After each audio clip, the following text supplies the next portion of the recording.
Evet, bu son dönemler, hatta son 3-4 yıldır bölge olarak biz hem esnaf hem tüccar büyük sıkıntılar yaşıyoruz. Özellikle nakliyecilerimiz bu konuda ciddi sıkıntılar yaşıyor. Habur kapısı Almanya'dan sonra en çok ihracat yapılan bir kapımızdı. Bacasız fabrikamızdı. Bölgenin tek bacasız fabrikası Habur kapısı. Habur kapısı son dönemlerde ciddi sıkıntılarımız var. Bir taraftan IŞİD, bir taraftan bölgede yaşanan işte operasyonlar, işte olaylar. Bundan dolayı biz hem esnaf, hem ihracatçı, hem nakliyeci çok ciddi sıkıntılar yaşıyoruz. Temennimiz bir an önce bu olayların son bulması, bu kapılarımızın da bir an önce açılması ve daha güzel bir iş yapabilmemiz. Irak'taki sıkıntılar, İnşallah oradaki sorunlar da, sıkıntılar da bir an önce son bulur. Bizim çünkü tek fabrikamız, tek bölge için yani ticaret yaptığımız, iş yaptığımız yer Habur kapısıdır, Irak'tır. İnşallah bir an önce oralar düzelir. Biz de ihracatımızı, çünkü bölgede hem ihracatçımız hem nakliyecimiz şu anda çok ciddi sıkıntılar yaşıyor. Türkiye Irak'la yapılan işte 50 yıllık petrol anlaşmasına güvenerek bölge insanı çok ciddi hem tanker yapımı oldu. İşte Dorse tankerleri yaptılar. O petrola güvenerek yaklaşık 7-8 bin tanker yapılmış.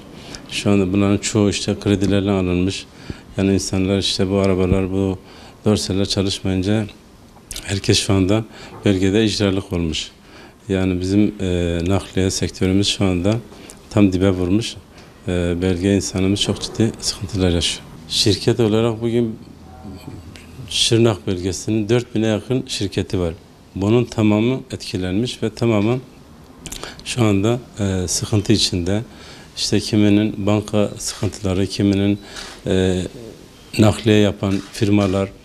Yani bu süreçte bundan herkes etkilendi, herkes sıkıntı yaşıyor.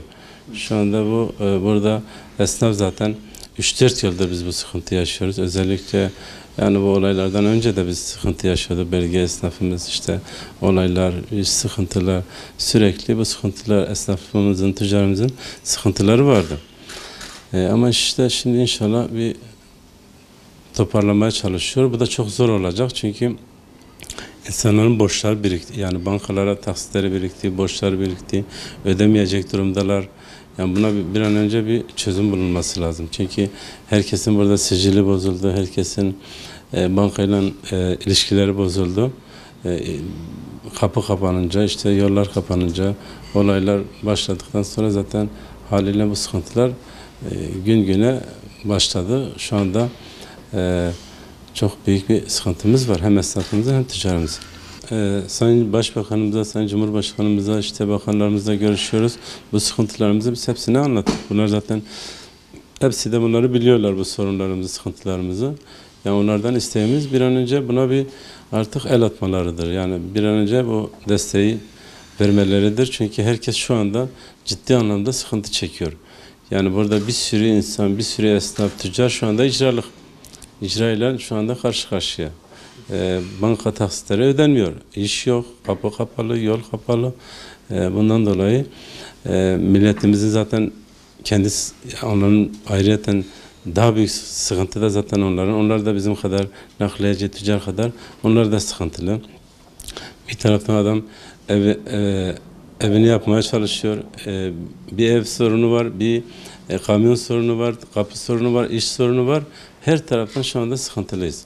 Yani burada 10 bine yakın hasar görmüş evler var, insanlar var. Yani böyle bir mağduriyet de var. Onun dışında zaten nakliye, dediğim gibi bizim buranın tek gelirimiz nakliyeciliktir. Başka bir şey de yok.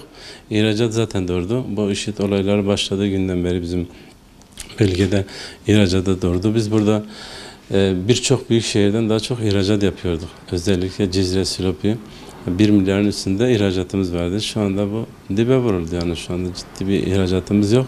Çok düştü yani. Çok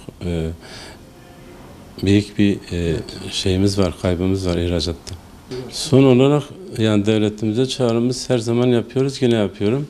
Bir an önce yani bu sektörlerine sahip çıkması, yani hem nakliyeciye hem ihracatçıya, bölgede işte yıkımlar, yıkılmış evler, yani bunlar işte kış geliyor, bir an önce bu insanlara yuvalarını işte yapıp insanların evlerine dönmesi gerekiyor.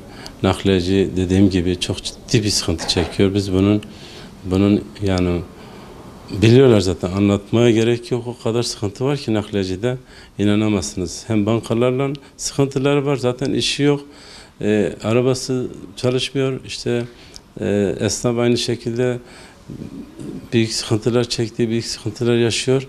Ya bunlara ne destek veriliyorsa verilsin yani. İnsan, şu anda ciddi bir ihtiyaç var. Özellikle mesela biz bölge esnafımız için bir KOSGEB desteği istedik. Bunu defalarca işte Sayın Başbakanımıza bütün yetkililere ilettik. Yani inşallah onlardan beklentimiz bu. Bir an önce ya bu KOSGEB desteği ya işte bu esnafın, tüccarın işte bankalarla olan bozulan ilişkileri bir çözüm bulunması, bir artık nasıl bir destek verilirse verilmesini istiyoruz. Bir an önce ama, çünkü çok ciddi sıkıntımız var. Esnafımızın da, tüccarımızın da.